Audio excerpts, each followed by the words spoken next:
अस्सलाम वालेकुम, welcome back to my channel, another day another vlog in my life. कैसे हैं आप सब लोग? उम्मीद करती हूँ आप सब लोग ठीक ठाक होंगे, मज़े में होंगे। हम लोग भी अल्हम्दुलिल्लाह बिल्कुल ठीक ठाक हैं, मज़े में भी हैं। और जनाब आज है जी हमारे पास लॉन्ग वीकेंड, फ्राइडे हमारा ऑफ था आज। तो आज के दिन को हमने यूज़ कैसे किया, हम लोग सुबह उठे और मैंने तकरीबन 2-3 हफ्ते पहले इनकी अपॉइंटमेंट बुक करवाई थी मेरे बच्चों के आई एग्ज़ाम की। यानी आज हम इनको लेके जा रहे हैं इनकी आंखें चेक करवाने के लिए। नॉर्मली इनको हम ईयरली लेके जाते थे, अब तकरीबन मेरा ख्याल है 2 सवा 2 साल हो गए थे कि मैं इनको नहीं लेके गई थी। तो पिछले दिनों से कुछ बच्चे कंप्लेंट कर रहे थे कि उनको हेडेक्स हो रहे हैं या उनको इची आइज़ फील होती हैं। तो मैंने कहा चलो फ्राइडे चूँकि हमारा ऑफ है, हमें छुट्टी है, तो चलो हम लोग जाएंगे और वहाँ पे जाके हम अपना आई एग्ज़ाम करवा के आते हैं। तो आज मैं इन चारों बच्चों को खैर से लेके आई हूँ और हम लोग जा रहे हैं जी हमारे आई डॉक्टर के पास। और यहाँ पे नॉर्मली ऐसा होता है कि आप लोग नॉर्मली आप लोगों की कोशिश होती है कि आप सेम ही डॉक्टर रखें ताकि उनके पास आपका जो प्रीवियस रिकॉर्ड वगैरह सारे उनके पास हों। तो इसलिए हम लोग इसी एक डॉक्टर के पास आते हैं। और ये डॉक्टर मुझे बड़ी अच्छी भी लगती है, फ़ीमेल भी है, ये भी एक थोड़ा सा प्लस पॉइंट मिल जाता है। तो ये चीज़ें आप मैटर करती हैं एक एक चीज़ में जब वो ऐड अप होती हैं। तो जनाब ये जो आई एग्ज़ाम होता है मैं हमेशा लेके जाती थी बच्चों को। आई थिंक लास्ट टाइम जब मैं लेके गई थी उस वक्त मेरा यूट्यूब चैनल नहीं था। तो अब मैं लेके जा रही थी, तो मैंने कहा चलें आपको ना सिर्फ आई एग्ज़ाम पे साथ लेके जाती हूँ बल्कि आपको थोड़ी सी इन्फॉर्मेशन भी दे देती हूँ। कनाडा में बच्चों की आँखों का जो ये होता है एग्ज़ाम कह लें या इसको उर्दू में क्या कहते होंगे, आंखें टेस्ट करवाने के लिए हम लोग आए हैं अपनी। तो मैं आपको बता देती हूँ जनाब यहाँ पे क्या होता है कि अंडर 18 ईयर्स एंड अंडर जितने भी बच्चे होते हैं उनको हर साल एक दफ़ा आई एग्ज़ाम फ्री जो होता है वो उनका कवर्ड होता है, हमें उसके लिए कुछ भी पे नहीं करना पड़ता। तो 18 साल से छोटे बच्चे जितने भी होते हैं उनको कवरेज होती है, तो वो आराम से जाएं और अपना जाके करवा सकते हैं अपना आई एग्ज़ाम। इसकी एक सिंपल सी एक मेथड होता है कि आप क्या करते हैं कि आप कॉल करते हैं किसी भी आई क्लिनिक पे, स्पेशली जिधर आप लोगों को अच्छा लगे। तो मैं हमेशा यहीं पे आती हूँ, टोटल फोकस एक अच्छी जगह है इनके पास। खुदा ना खासा अगर आज हमें कुछ पता चलता है कि आइज़ में कोई गड़बड़ है तो यहीं पे आप लोग अपने कांटेक्ट लेने हैं या अपने कोई ग्लासेस बनवाने हैं तो आप यहीं से बनवा सकते हैं। बड़ा अच्छा साफ़ सुथरा सा इनका माहौल है और डॉक्टर भी मुझे पसंद है। तो हम इसी के पास आते हैं, तो बस कॉल करो और कॉल करके आप लोग अपनी अपॉइंटमेंट बुक करवा लें। जब हम आते हैं जी अपॉइंटमेंट पे, तो अपॉइंटमेंट पे क्या होता है कि ये आपसे आपके बच्चों के हेल्थ कार्ड ले लेते हैं। एवरी प्रोविंस जो जब आप किसी भी प्रोविंस में रहते हैं वहाँ पे आपके बच्चों को हेल्थ कार्ड मिलता है और उस हेल्थ कार्ड को आप यूज़ करते हैं जब भी आप कहीं जाते हैं, अपने डॉक्टर के पास जा रहे हैं, हॉस्पिटल्स में जा रहे हैं, आई चेकअप के लिए जा रहे हैं, कहीं भी जा रहे हैं, आपका हेल्थ कार्ड वो सबसे पहले मांगते हैं। तो अभी हम लोग पहुँच चुके हैं जनाब, तो डॉक्टर यहाँ पे आए तो इन लोगों ने हेल्थ कार्ड लिया। उसके बाद मैंने आज बच्चों का कुछ भी पे नहीं किया। तो एवरी 12 मंथ के बाद आप लोग बच्चों को दोबारा ला सकते हैं, क्योंकि वो कहते हैं कि बच्चे चूँकि बहुत ज़्यादा रीडिंग करते हैं, बहुत ज़्यादा इलेक्ट्रॉनिक्स भी यूज़ हो रही होती हैं और स्पेशली उनका जो अक्सर का जो बच्चों का होमवर्क होता है वो भी कंप्यूटर्स पे होता है। तो उनका यहाँ की गवर्नमेंट कहती है कि बच्चों को एवरी ईयर अपनी आइज़ चेक करवाना बड़ा ज़रूरी है।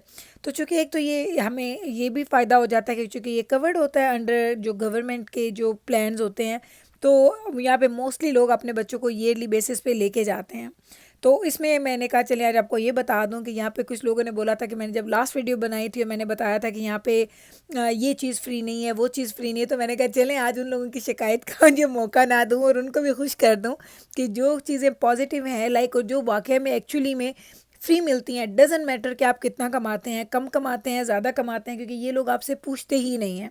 ये अंडर 18 का रूल चलता है यहाँ पे। आपके बच्चे की कोई भी एज है, वो बेशक 1-2 साल का है या 17-18 साल का है, 18 साल तक के बच्चों की आई एग्ज़ाम फ्री होते हैं और बड़ा ही अच्छे अच्छे क्लिनिक्स भी हैं। लेकिन ये चीज़ें आपको तजर्बे से पता चलती हैं। कभी कभी आप किसी क्लिनिक पे जाते हैं और आपको बिल्कुल भी अच्छा नहीं लगता।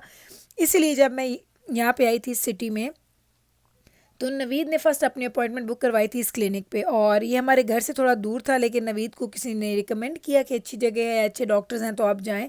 तो उस वक्त नवीद ने बुक करवाई। उसके बाद जब हम इधर आए तो हमने कहा यहाँ तो इनका सेटअप भी बहुत अच्छा था, क्लिनिक भी अच्छा है, डॉक्टर भी अच्छी है। तो from that day till now हम लोग इसी डॉक्टर के पास आते हैं। और इस दफ़ा तो मुझे 2-3 वीक इंतज़ार करना पड़ा, क्योंकि मेरी यही कोशिश होती है कि जब मैं जाऊँ ना तो मैं चारों बच्चों का इकट्ठा आई एग्ज़ाम करवाऊँ। मुझे ये ना हो कि आज मैं दजाना को लेके जा रही हूँ, आज बैबरस को लेके जा रही हूँ, आज मिकाइल को, आज जिब्राइल को।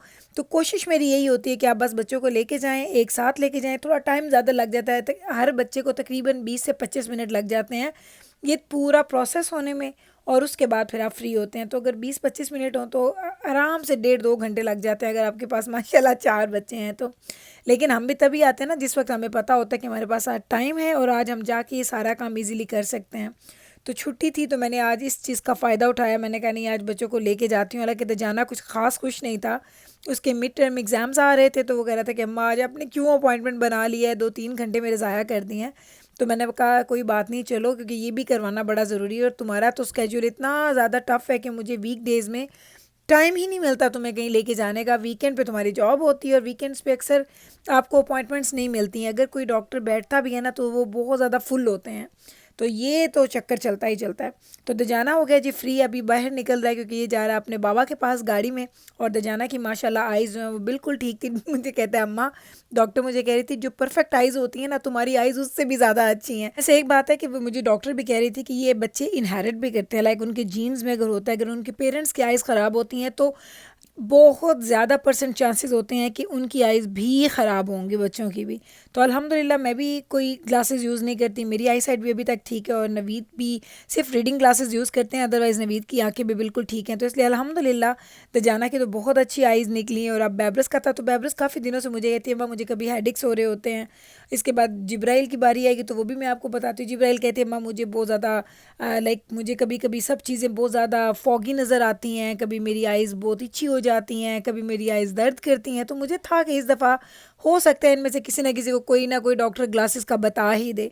लेकिन अल्हम्दुलिल्लाह चारों बच्चों की आइज़ बिल्कुल ठीक थी। कुछ बच्चों की आइज़ पे डॉक्टर ने बोला कि थोड़ा सा स्ट्रेस ज़्यादा है कंपैरेटिवली अदर आई के, यानी दोनों आइज़ में दोनों का कंपैरिजन करते हैं ना। लेकिन वो कह रही थी कि माशाल्लाह दोनों सारे बच्चों की आइज़ ठीक हैं, अभी इनको कोई ग्लासेस वगैरह कोई कुछ नहीं चाहिए। तो मैं तो बड़ी खुश हो गई। मैंने कहा चलें, ये भी पता चला, क्योंकि मुझे ये फ़िक्र लगी हुई थी कि हो सकता है किसी न किसी को आइज़ की वजह से कोई ग्लासेस ना लगवाने पड़ जाएँ। क्योंकि मुझे ये पता है कि ग्लासेस बच्चे ले तो बड़े शौक से लेते हैं, लेकिन उनको लगाना आसान नहीं होता, उनकी आदत बनाना आसान नहीं होता। तो अल्हम्दुलिल्लाह सारे बच्चों की आइज़ ठीक थी और हमने कुछ भी पे नहीं किया। हम बस गए, हमने आइज़ चेक करवाई, अपने हेल्थ कार्ड दिए एंड दैट्स इट। ये पूरा टोटल हमारा प्रोसेस था।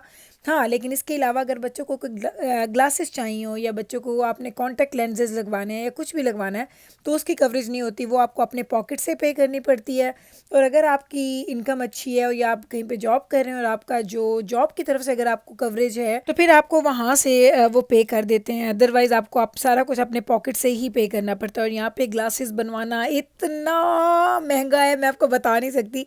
मैं हमेशा कहूँगी अगर कोई बंदा पाकिस्तान से आ रहा है और अगर उनके बच्चों को या उनको ग्लासेस लगे हुए हैं और वो ऐनक पहनते हैं तो जितने ज़्यादा पेयर्स हो सकता है ना पाकिस्तान से बनवा के लेके आ जाएं। क्योंकि यहाँ पे एक ग्लासेस का जो पेयर है आई थिंक वो $600-700 से कम नहीं बनता, और जो कि बड़ा नॉर्मल सा पेयर होता है। लाइक मैंने देखा है बच्चों को, मैंने देखे हैं कहीं आपको $200-300 का भी मिलेगा, लेकिन उनकी क्वालिटी बहुत बुरी होती है और वो जल्दी उनके फ्रेम्स भी ख़राब हो जाते हैं और वो यानी वो क्वालिटी का फ़र्क पड़ जाता है। तो अच्छे ग्लासेस लेने हो या महंगे ग्लासेस लेने हो तो फिर आपको बहुत ज़्यादा पे करना पड़ता है। इसलिए अगर आप लोग पाकिस्तान से आ रहे हैं एज़ अ न्यू कमर या एज़ अ न्यू इमिग्रेंट या आप स्टूडेंट हैं तो अपने अगर आप ऐनक पहनते हैं तो जितने ज़्यादा पेयर्स आप ला सकते हैं लेके आएँ। क्योंकि आप लोग यकीन करें मुझे दुआएं देंगे कि गुल ने ये अच्छी सी टिप दे दी थी। ये टिप आप अपने वो कहते हैं ना पल्लू से बांध लें, जब भी कभी आप लोग आने लगेंगे कनाडा तो अपने लिए ज़्यादा सारी ऐनकें बनवा के लेके आएँ। ये एक ऐसी चीज़ है जो पाकिस्तान में वे चीपर मिलती है देन कनाडा के। कनाडा में ये बहुत महंगे बनते हैं ग्लासेस। तो बस जनाब अब हम फ्री हो चुके हैं अल्हम्दुलिल्लाह। काफ़ी ज़्यादा टाइम लग गया, तकरीबन 1.5-पौने 2 घंटे हमें लग गए थे। लेकिन ये हम खुश थे कि अब चले अब पूरा एक साल हमें सुकून रहेगा। और बच्चों को भी उन्होंने कहा कि जस्ट ड्राई आइज़ हैं, और ये जो ड्राई आइज़ हैं ये आपकी हो जाती हैं जब बच्चे स्टडीज़ करते हैं, तो ये बड़ा नेचुरल है, बड़ा नॉर्मल है।